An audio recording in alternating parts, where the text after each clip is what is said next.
Carlos Salinas de Gortari habría amenazado a Luis Miguel, el cantante, para que terminara una supuesta relación sentimental con Adela Noriega. Su hermano Raúl Salinas fue arrestado en 1995 por el asesinato de José Francisco Ruiz Massieu, ya que los niños Carlos y Raúl Salinas jugaban mucho con el rifle calibre 22 propiedad de su padre, que resultó en la muerte de Manuela, una trabajadora doméstica. Raúl Salinas fue también vinculado a una fortuna secreta en cuentas bancarias en Suiza. Pon atención a los detalles, porque los detalles son importantes. Carlos Salinas de Gortari es sin duda una de las figuras presidenciables más polémicas en la historia no tan reciente de la política mexicana. Su legado está marcado por una serie de controversias que siguen siendo objeto de debate más de 3 décadas después de su mandato. Hola amigos, hoy nos adentraremos en uno de los relatos más oscuros y peligrosos del poder, la política y la corrupción, y una riqueza mala vida. Hablaremos sobre el expresidente Carlos Salinas de Gortari, cómo la mentira y el engaño se han utilizado para llegar a la cima, y cómo la muerte se ha convertido en un instrumento en este juego macabro. Antes de comenzar, no olvides suscribirte a mi canal y activar la campanita de notificaciones para que estés al tanto de nuestros videos. Mi nombre es Juanca y bienvenidos a Zona Neutra TV. Carlos Salinas de Gortari nació el 3 de abril de 1948 en la Ciudad de México. Creció en el seno de una familia acomodada que pertenecía a la clase política y empresarial del país. Su padre fue Raúl Salinas Lozano, un destacado economista y político que llegó a ser secretario de la Industria y Comercio durante el gobierno de Adolfo López Mateos. Su madre, Margarita de Gortari Carvajal, era una mujer culta y dedicada a la familia, con gran influencia en la crianza de sus hijos. Sin embargo, su niñez también tuvo un episodio trágico el 18 de diciembre de 1951, cuando los vecinos de la calle Palenque de la colonia Narvarte en México DF escucharon un estruendo, ya que los niños Carlos y Raúl Salinas jugaban mucho con el rifle calibre 22 propiedad de su padre. Pasadas del mediodía del 18 de diciembre, ocurrió un trágico accidente en su hogar que resultó en la muerte de Manuela, una trabajadora doméstica. Según las versiones oficiales, Carlos, su hermano Raúl y un amigo jugaban con el arma que Carlos disparó accidentalmente, causando la tragedia. El caso estuvo rodeado de controversias, ya que se cerró rápidamente y sin una investigación exhaustiva, lo que generó rumores de encubrimiento debido al alto estatus político de la familia Salinas. Este evento marcó su infancia y ha sido mencionado como un reflejo de cómo los privilegios sociales pueden influir en su entorno social. En su niñez, Carlos fue descrito como un niño inteligente y competitivo, pero también reservado y meticuloso. Pasó su infancia en un entorno privilegiado, donde comenzó a destacar por sus habilidades académicas, lo que lo llevó a estudiar en instituciones educativas de prestigio. Tras completar la educación secundaria en el Colegio Alemán y la Universidad Nacional Autónoma de México, Salinas se trasladó a los Estados Unidos, donde obtuvo una maestría y un doctorado en economía en la Universidad de Harvard. Este periodo en Harvard marcó su acercamiento a las ideas neoliberales que serían la base de las políticas económicas que implementaría durante su presidencia. Su paso por Harvard y su formación en economía lo posicionaron como un tecnócrata ideal para la modernización que México necesitaba, sobre todo en un momento crítico en los años 70 y 80, cuando el país se encontraba sumido en una crisis económica y social profunda. Esta crisis estaba marcada por una deuda externa descontrolada, una inflación galopante y una creciente desigualdad social. Salinas comenzó su carrera política en el sistema gubernamental del Partido Revolucionario Institucional en 1970, bajo el gobierno del expresidente Luis Echeverría. Durante los primeros años de su carrera, ocupó diversos cargos de relevancia, lo que le permitió ganarse la confianza de la élite política. En 1982, tras la crisis de la deuda externa que afectó a México, el presidente Miguel de la Madrid lo nombró secretario de Programación y Presupuesto. En este cargo, Salinas impulsó políticas de ajuste estructural que incluían recortes en el gasto público y estabilización económica mediante el control de la inflación. Pero estas políticas también generaron pobreza y mayor desajuste en la distribución de la riqueza. Salinas comenzó a ganar notoriedad como un tecnócrata capaz de implementar medidas austeras que, aunque dolorosas para la población, eran vistas como necesarias para la recuperación económica del país. Sin embargo, su ascenso a la presidencia no estuvo exento de controversias. En 1988, Salinas fue elegido como candidato del PRI a la presidencia de México. Las elecciones de ese año fueron extremadamente controvertidas. El candidato opositor, Cuauhtémoc Cárdenas, lideraba las encuestas y representaba una opción del cambio para muchos ciudadanos hartos del PRI, el partido que había gobernado el país durante más de 70 años. La jornada electoral estuvo marcada por el colapso en el sistema de cómputo de los votos, lo que generó sospechas de fraude. Los opositores, especialmente Cárdenas, denunciaron que la interrupción en el conteo de votos fue un intento deliberado de alterar los resultados. La famosa frase "se cayó el sistema" se convirtió en un símbolo de desconfianza y una narrativa constante en las instituciones electorales mexicanas. Está funcionando, ha caído. A pesar de estas denuncias y de las protestas que estallaron en todo el país, Salinas fue proclamado presidente con un resultado que muchos consideraron como ilegítimo. Este episodio marcó el inicio de una presidencia controvertida que estuvo siempre bajo la sombra de acusaciones de fraude electoral.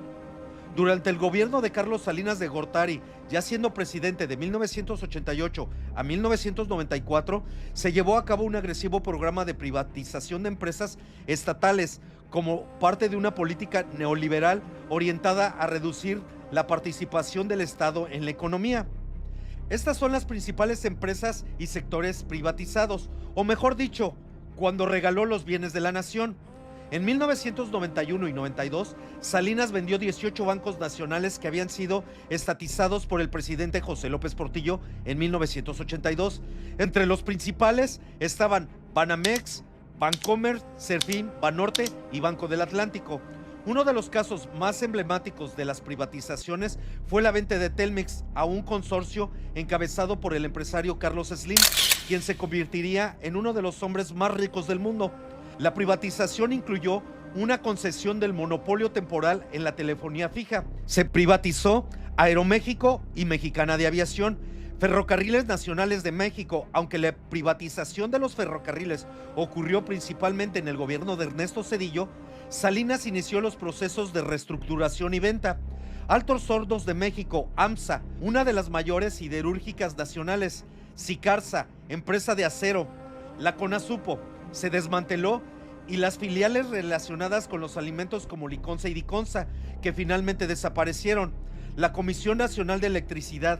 Se privatizaron algunas empresas subsidiarias de Pemex, como las relacionadas con la petroquímica secundaria. Los ingenios azucareros. Varios fueron vendidos al sector privado. La venta de Imevisión, ahora TV Azteca, en los años 90, fue uno de los eventos más polémicos de la privatización en México. En este proceso, Ricardo Salinas Pliego adquirió la televisora estatal con un apoyo financiero de su primo Raúl Salinas de Gortari, hermano del presidente. Imevisión fue vendida en 645 millones de pesos, unos 655 millones de dólares actuales ajustados a la inflación, un precio que algunos analistas consideraron muy bajo para la empresa con una infraestructura tan grande. Esto levantó sospechas sobre favoritismos políticos y familiares en procesos de privatización y desmantelación de México. Se privatizaron concesiones para la operación de puertos y carreteras. La concesión de carreteras mexicanas bajo Carlos Salinas resultó un modelo insostenible que derivó en un costoso rescate financiero en 1997, con el Estado absorbiendo deudas por más de 100,000 millones de pesos. Las autopistas se volvieron muy caras, mientras que regiones rurales quedaron marginadas. El gobierno perdió control estratégico sobre las infraestructuras y hubo señalamientos de corrupción en los contratos. En lugar de modernizar eficientemente el sistema, la privatización terminó siendo más costosa y desigual. Hubo acusaciones de corrupción porque muchas empresas fueron vendidas a precios bajos. Colosio, quien representaba una oposición de renovación dentro del PRI, al menos eso parecía, y dispuesto a llevar a cabo cambios profundos dentro del sistema político mexicano. Últimos minutos que se le vio con vida a Colosio. Fue asesinado en un mitin en Lomas Taurinas, México. La versión oficial del asesinato fue que un hombre llamado Mario Aburto fue arrestado y señalado como el autor material e intelectual del crimen. Sin embargo, muchos especularon que el asesinato fue resultado de un complot dentro de las élites del PRI. posiblemente en contra de las reformas que Colosio proponía. Poco después de este trágico suceso, el secretario general del PRI, José Francisco Ruiz Massieu, cuñado de Salinas, también fue asesinado en circunstancias misteriosas. Estos crímenes, junto con las tensiones internas dentro del PRI, alimentaron las teorías de que Salinas estaba vinculado a estos actos, aunque nunca se demostró su culpabilidad. Durante su mandato, Salinas tomó una de las decisiones más controvertidas al poner fin al sistema de la reforma agraria que se había iniciado bajo el presidente Lázaro Cárdenas en 1934. El reparto de las tierras a los campesinos, que había sido un pilar fundamental en la política social del país, fue reorientado hacia un modelo en que los campesinos perdieran el control sobre sus tierras, que serían entregadas a empresarios privados. Mientras que Salinas y su gobierno argumentaron que este paso era necesario para la modernización y el campo hacerlo más productivo, muchos campesinos se sintieron traicionados por la pérdida de sus derechos sobre las tierras, lo que generó una fuerte resistencia. La reforma agraria, que había sido uno de los logros más importantes de la Revolución Mexicana, fue vista por muchos como un golpe directo a los intereses de los sectores más vulnerables del país. En la firma del Tratado de Libre Comercio de América del Norte en 1992, fue solo otra metida de pata del gobierno de Salinas, ya que junto con los presidentes de los Estados Unidos y Canadá, George W. Bush y Brian Mulroney, respectivamente, y la similitud de los tratados de Bucareli implementados por el presidente Álvaro Obregón en 1923 son ejemplos históricos donde críticos han señalado que México sufrió parte de su soberanía económica en beneficio de los Estados Unidos. En los tratados de Bucareli, México buscó el reconocimiento de su gobierno por parte de Estados Unidos, garantizando derechos a empresas extranjeras afectadas por la Constitución de 1917. La firma del Tratado de Libre Comercio de América del Norte exacerbó la migración de mexicanos hacia los Estados Unidos, principalmente por los efectos negativos en la economía rural y el empleo. El programa, que se anunció con bombos y platillos, Solidaridad, fue acusado de ser una herramienta de propaganda política para reforzar la imagen del PRI y asegurar la permanencia en el poder. Se reportó que el programa condicionaba apoyos a comunidades a cambio de votos. Hubo críticas por la falta de transparencia en la asignación de recursos, lo que generó sospechas de corrupción y desvío de fondos hacia fines distintos a los previstos. El programa se enfocó más en la entrega de recursos que soluciones estructurales, lo que pudo haber formado una dependencia de las comunidades beneficiadas sin atacar las causas profundas de la pobreza. Algunas de las comunidades marginadas no recibieron apoyo, mientras que otras más cercanas a los intereses políticos fueron favorecidas. Los campesinos no pudieron competir con los productos agrícolas subsidiados de Estados Unidos. El crecimiento de comunidades transnacionales, la falta de desarrollo equitativo en México, combinada con las promesas de mejorar salarios en Estados Unidos, incrementó la migración indocumentada. En la crisis económica de diciembre de 1994, conocida como el error de diciembre, el presidente Ernesto Zedillo, quien había sucedido a Salinas, devaluó abruptamente el peso mexicano, lo que generó una inflación descontrolada y una fuga masiva de capitales. En respuesta, el gobierno de Zedillo recibió un rescate financiero por parte de Estados Unidos y el Fondo Monetario Internacional, pero las consecuencias para la economía mexicana fueron devastadoras. Otro escándalo que el expresidente habría enfrentado fue que Carlos Salinas de Gortari habría amenazado a Luis Miguel el cantante para que terminara una supuesta relación sentimental con Adela Noriega. Según el relato, esto habría ocurrido porque Salinas también mantenía un romance con la actriz. Se alega que este triángulo amoroso derivó en intimidaciones hacia el cantante usando la influencia política de Salinas. Su hermano Raúl Salinas fue arrestado en 1995 por el asesinato de José Francisco Ruiz Massieu, un importante líder político y exsecretario general del PRI. El asesinato podría estar vinculado a una lucha interna por el poder dentro del PRI, posiblemente a intereses económicos y corruptos. Raúl Salinas fue también vinculado a una fortuna secreta en cuentas bancarias en Suiza, lo que generó más sospechas sobre la opacidad de la administración Salinas y el enriquecimiento ilícito de su círculo cercano. La fortuna de la familia Salinas, acumulada a través de conexiones con empresarios y políticos, se convirtió en un símbolo de la impunidad que marcó la política mexicana durante esa época. La partida secreta fue un fondo creado por Lázaro Cárdenas en 1934 para gastos confidenciales del gobierno, como operaciones diplomáticas e inteligencia, sin supervisión ni rendición de cuentas.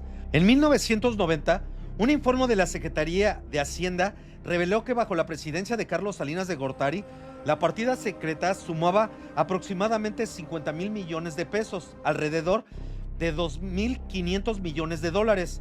Este monto generó controversia, ya que se acusó a Salinas y a su círculo cercano de usarlo para enriquecerse ilícitamente y sobornar a funcionarios y financiar campañas políticas, lo que alimentó las críticas de corrupción y opacidad en su gobierno.